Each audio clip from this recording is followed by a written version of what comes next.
Hello friends, नमस्कार। Welcome to my YouTube channel this is Manohar. आज अपन बात करेंगे क्लास 11 का जो चैप्टर नंबर अपना 6 है। इसके अंदर जो मूल है, मूल की परिभाषा। तो मूल की परिभाषा क्या है, इसके बाद में मूल की विशेषताएं पढ़ेंगे और मूल के प्रकार और इसका रूपांतरण कार्य पढ़ेंगे। तो इस वीडियो में अपन आज क्या पता करेंगे, सबसे पहले मूल की परिभाषा पढ़ेंगे, मूल की विशेषताएं तथा मूल के प्रकार, मूल कितनी प्रकार के होते हैं और रूपांतरण व कार्य देखेंगे। तो आइए इस चैप्टर को स्टार्ट करते हैं और सबसे पहले देखते हैं मूल की परिभाषा क्या होती है। तो मूल की परिभाषा क्या होती है ना, रूट मतलब मूल की परिभाषा होती है, मूल पादप का अंत भूमिक भाग है।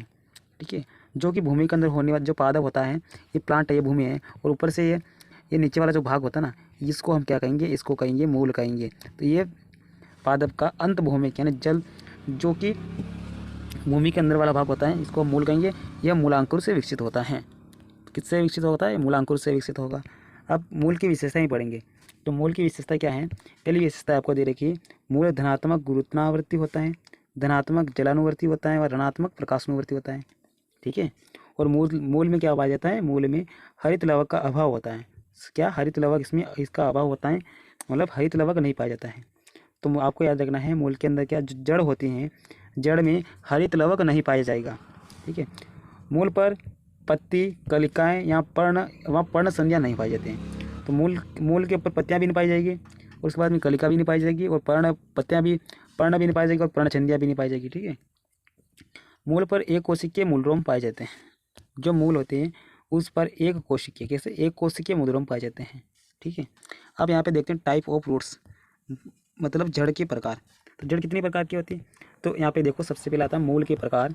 पहली मूल होती है मुसला मूल तंत्र, जिसको टॉप रूट बोलते हैं। ठीक है, बीज में मूलांकुर वृद्धि करके प्राथमिक मूल बनाता है। जो मूलांकुर होता है, बीज होता है ना, बीज के अंदर जब मूलांकुर वृद्धि करता है, इसकी वृद्धि करने के बाद में क्या बनता है? प्राथमिक मूल बनता है। ठीक है, अब प्राथमिक मूल से द्वितीयक व तृतीयक मूल निकलते हैं। तो जो मूलांकुर होता है वहाँ से क्या होगा? प्राथमिक मूल बनेगा, उससे प्राथमिक व द्वितीयक मूल इस प्रकार से निकलेगी। ठीक है, प्राथमिक मूल वहाँ शाखाएं मिलकर एक मुसला मूल तंत्र बनाती है। ये मुसला मूल तंत्र ये वाला पूरा होता है, ये है ना मुसला मूल तंत्र है। ठीक है, ये सभी, ये पूरा क्या है? मुसला मूल तंत्र है। तो ये सभी मिलकर क्या बनाते हैं? मुसला मूल तंत्र बनाते हैं। तो उदाहरण के लिए ये किस में पाई जाती है? द्विबीजपत्री पादपों के अंदर पाई जाती है। किस में पाई जाएगी? द्विबीजपत्री पादपों में। जैसे आम है, आम को देखा होगा आपने, द्विबीजपत्र होता है। ठीक है, उसमें जो बीज होता है वो, इसमें दो दो बीजपत्र पाए जाते हैं। जिस पादप के बीजों के अंदर दो बीजपत्र पाए जाएंगे उसको द्विबीजपत्री पादप कहेंगे। आम है, और नीम के बीज होता है, इसमें भी दो बीजपत्र पाए जाते हैं। टमाटर के अंदर भी पाए जाते हैं, और सरसों का, और इसी प्रकार से चना भी द्विबीजपत्री पादपों के अंतर्गत आएगा।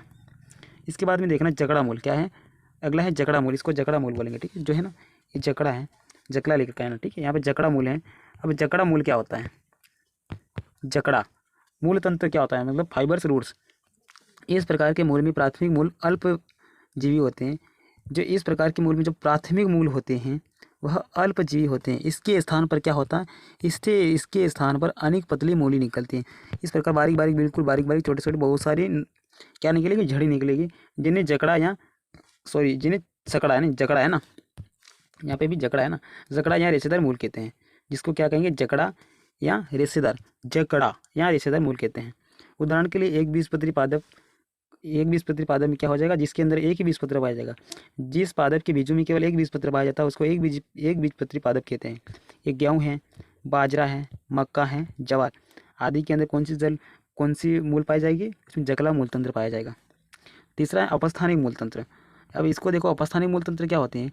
इससे कुछ मूल होती है ना, तो इसमें जब मूलांकुर के अतिरिक्त पादप में किसी अन्य भाग से मूल निकलते हैं तो उसे अपस्थानिक मूल कहते हैं। जो मूलांकुर भाग होता है, इस भाग के अलावा भी किसी और जगह से क्या निकलती है? जब किसी और जगह से क्या निकलना स्टार्ट हो जाती है? मूली निकलना, जड़ी निकलना शुरू हो जाती है, उसको अपस्थानिक मूल कहते हैं। तो ये कहाँ से निकल सकती है? जैसे पर्व संधि वाले भाग से यहाँ से निकल सकती है। ठीक है, उदाहरण के लिए जैसे बाजरा होता है, ज्वार होती है, घास होती है और बरगद होता है। इसमें अपस्थानिक मूली निकलते हैं, मतलब अपस्थानिक जड़ी निकलती हैं।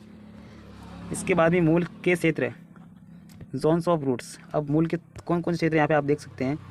इस प्रकार से जो 20 वाला यहाँ से यहाँ तक जो पूरा भाग दिखाई दे रहा है ना आपको, ये क्या है? मूल रोम है। क्या है? मूल रोम है, सॉरी, ये पूरा एक मूल है, मूल है पूरा। और ये वाला क्या है? ये मूल गोप है। ये जो आगे वाला भाग है ना, यहाँ से यहाँ तक जो भाग दिखाई दे रहा है, ये मूल गोप है। इसके बाद में ये मूल रोम है, ये छोटे छोटे धागे जैसी संरचना दिखाई दे रही है, इसको बोलेंगे मूल रोम। और इसके बाद में ये वाला परिपक्व क्षेत्र आता है ना, परिपक्वन क्षेत्र होता है। अब यहाँ पे देखो विभाज्योतक क्षेत्र, इस मूल गोप के ऊपर क्या होता है, विभाज्योतक क्षेत्र होता है। तो मूल गोप क्या काम है, तो मूल गोप क्या करते हैं, इस विभाज्योतक जो क्षेत्र होता है इसकी सुरक्षा करते हैं, इस उत्तक की सुरक्षा करती है जो मूल गोप होता है। मूल गोप जमीन के अंदर जाता है, ये वाला भाग होता है जमीन के अंदर जगह बनाता है। सबसे पहले जगह बनाएगा, उसके बाद में विभाज्योतक वृद्धि करेगा, जिससे वृद्धि करेगा ये अपने आप आगे ही बढ़ता रहेगा। और इसके बाद में जो दीर्घीकरण क्षेत्र होता है, ये क्षेत्र क्या करेगा, ये जड़ों की जो लंबाई है, यहाँ की जो लंबाई ना, यहाँ तक की जो लंबाई होती है इसमें वृद्धि करेगा। इस लंबाई में वृद्धि करने का काम कौन करेगा, दीर्घीकरण क्षेत्र करेगा। ये जो जड़ होती है इसकी यहाँ तक, यहाँ की जो लंबाई हो इसकी वृद्धि कौन करेगा, ये करेगा दीर्घीकरण क्षेत्र करेगा। तो आइए इसको अपन देखते हैं, इसके क्षेत्र कौन कौन से। ठीक है, पहला आता है मूल गोप, रूट केप बोलेंगे। ठीक है, ये वाला मूल गोप इसको बोलेंगे रूट केप, मूल गोप होता है। मूल के शीर्ष पर एक टोपी समान संरचना पाई जाती है। जो मूल होता है इसके शीर्ष पर क्या एक टोपी समान संरचना पाई जाती है, जिससे मूल गोप कहते हैं। ये मूल के क्षेत्र को सुरक्षा प्रदान करता है। ये जो मूल के वृद्धि क्षेत्र को, जो मूल के वृद्धि क्षेत्र कौन सा है, विभाज्य उत्तक है ना, ये क्या करता है, विभाज्य उत्तक विभाजन के द्वारा वृद्धि करता है। तो इसको सुरक्षा प्रदान करेगा कौन करेगा, मूल गोप करेगा।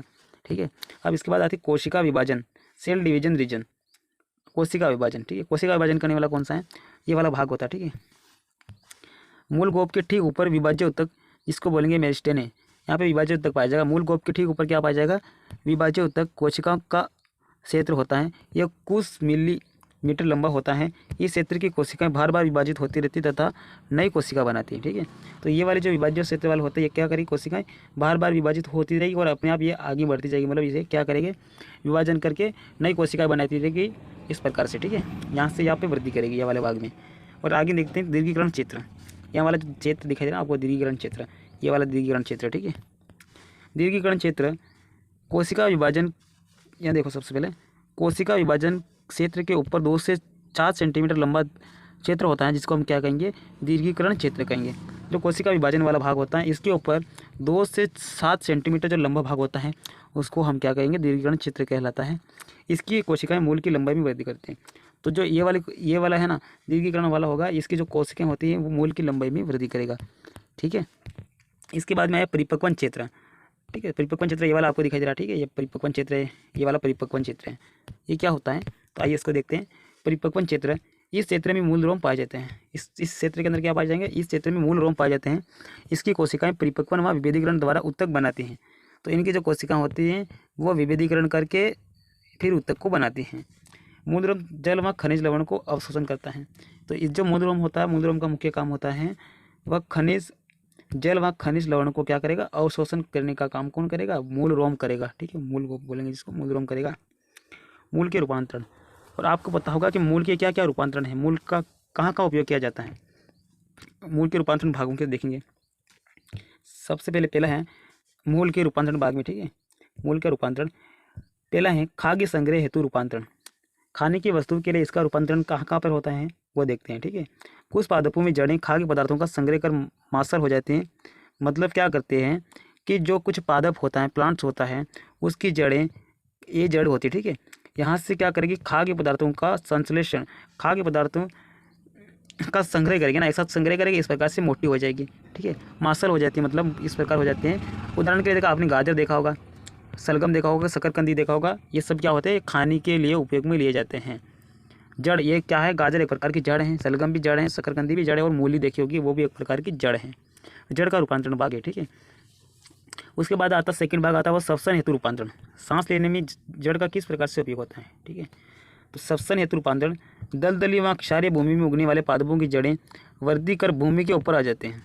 ठीक है, जो दलदली वाला क्षेत्र होता है और क्षारीय, मतलब जो क्षारीय भूमि होते हैं, वहाँ पे जो उगने वाले पादप होते हैं, पादपों की जो जड़ें होती है वो वृद्धि करके भूमि के ऊपर आ जाती है। जो भूमि होती है उसके ऊपर आ जाते हैं।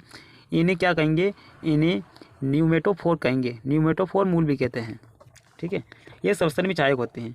ये किस में सहायक होते हैं, श्वसन में सहायक होते हैं, इन्हें श्वसन मूल भी कहते हैं। उदाहरण के लिए राइजोपोस का देखा होगा।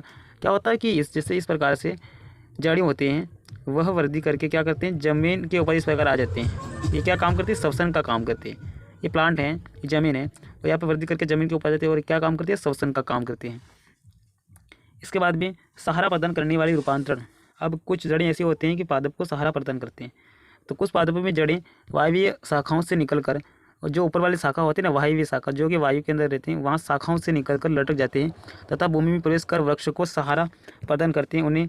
इन्हें अवस्था मूल भी कहते होगा। आपने बरगद का वृक्ष देखा होगा, तो बरगद के वृक्ष में सहारा प्रदान करने वाली भाग क्या होती है, जड़ें होती हैं।